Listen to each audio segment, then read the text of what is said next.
A lot of new information surrounding the Israel Folau controversy has come to light in the wake of the new 2-hour-long documentary intelligently labelled Folau. Sorry.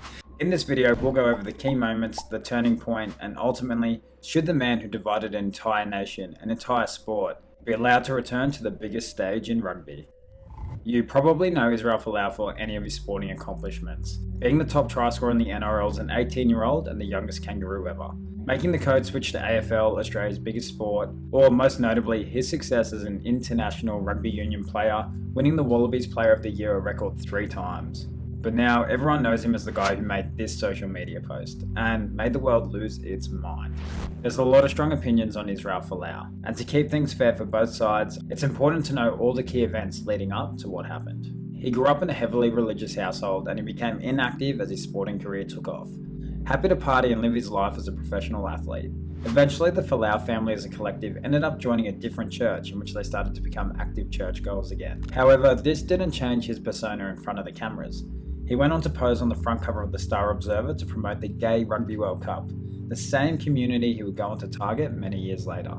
After a teammate of his, Jarks Pockgeter, made derogatory slurs in a game against the Brumbies, it was only a few days later Folau spoke to the media saying, "Rugby's a game of inclusion."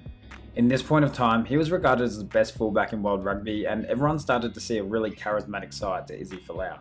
However, this next event would change his future in a way that nobody could see coming. His father Annie had a heart attack and Israel Folau was actually present at the house at the time and managed to save his father's life. This really strengthened Israel's relationship with his father and would be the catalyst for Folau to become an active practicing member at his dad's new church. Yes, his dad founded a new church. This is where the online sermons and baptisms from Folau all started to surface in the media. Over time, Folau's social media would turn from professional athlete into gospel preacher. Folau would preach to his teammates by group chat. None of this was really a big deal because many athletes preached their beliefs. Seemingly at a time where Folau's beliefs had hardened, there would be a nationwide vote to legalise gay marriage. While almost every sporting club and brand went public with their support behind gay marriage, Israel Folau was the only athlete who publicly went against the change. Again, at the time, people respected his right to share his point of view, and it wouldn't cause the hysteria of his post only a few months later. After winning his 3rd medal for Wallabies Player of the Year, the John Eales medal, Folau responded to a question on Instagram which asked him, "What's God's plan for gay people?" In which he responded, "Hell, unless they repent their sins and turn to God." The CEO of Rugby Australia at the time, Raylene Castle, asked for a "please explain." Folau explained that this was his beliefs and point of view, and that he would happily walk away from Rugby Australia if he can't express himself. He was off contract 1 year before the World Cup, and Rugby Australia was desperate for his signature. They gave him a massive contract with absolutely no clauses in regard to social media. Rugby Australia quickly realised their mistake and tried to get him to sign a letter with a social media clause after the initial contract, a request Folau would happily decline. After many months of no controversies, it was the World Cup year and Folau was playing really well for the New South Wales Waratahs, a sign of relief for all Australian fans. That was until he decided to retweet a news article for pro-gender change with his familiar gospel preaching. Following this, the very next day, he posted his most controversial post, which is still on his Instagram today. Instantly following the post, no one could get in touch with Folau, ignoring calls from employees, coaches, teammates, the CEO of Rugby Australia, despite being active on group chats and showing red receipts. Abuse right around the world poured in towards Folau, and the circus officially started. A huge religious divide between the nation. It wasn't sport, it was politics, it was people. Everyone had an opinion regardless of who they were. And Rugby Australia, who was under a lot of financial pressure, had huge companies and their sponsorships breathing down their neck, holding them accountable for Israel Folau's post. A problem that could have been prevented if this initial contract was done properly. Rugby Australia then declared their intent to terminate Israel Folau's contract, unless he could explain in good reasons why he shouldn't be terminated. Interestingly, Wallabies coach at the time, Michael Checker, shared his 2 cents on the issue. He stated that how the boardrooms were thinking may not necessarily be how the coach is thinking. Checker said Rugby Australia needs to take their time, make the right statements and respond correctly with what's in the best interest of the game and the team. However, the decision remained rushed. In a matter of a few days, a meeting at Rugby HQ between Folau's team and Rugby Australia took place, lasting only 8 minutes after all that drama. Folau agreed to take down the post, but just wanted to make one last call to his father.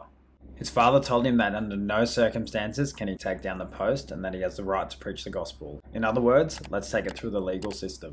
My take here, obviously Folau's father's interests weren't really on his rugby career, but more so on his church. He put immense religious pressure on Israel Folau, a connection that was reformed and made unbreakable through a near-death experience several years back.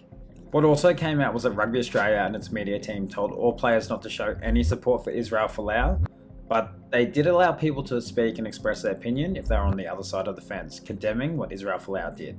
And this was seen as unfair by the playing group. Why only let one side of the story be told to the media? You can't help but to think if more players spoke out and gave their perspective on the issue, it may have actually helped Israel Folau's case. And while he may lack some understanding, there was definitely a clear lack of understanding for his perspective, and even myself, a lot of gaps were filled in watching this documentary. What made things so difficult is Australia has rights to protect people's religious affiliation and protection against discrimination. These two are now going head to head when a religious expression vilified the gay community. And this spilled over into the playing group. Many couldn't understand how a simple Bible passage would get harsher consequences than criminal activity by Rugby Australia. Taniela Tupou was probably the most public at the time with his disagreement in not being allowed to share his beliefs. What became more clear was the Wallabies squad had their differences with Rugby Australia and their decision, which railroaded their entire 2019 World Cup campaign. Their biggest problem though was not having the world's best fullback in the team. Folau saw this entire ordeal as a test of his faith, starting up a GoFundMe page which was later taken down by GoFundMe and then rallying with the Australian Christian lobby to fund his legal battles. It ended up going to court, and while no one knows the exact amount, the most accurate from the documentary was $3.1 million payout and an apology exchange through both parties.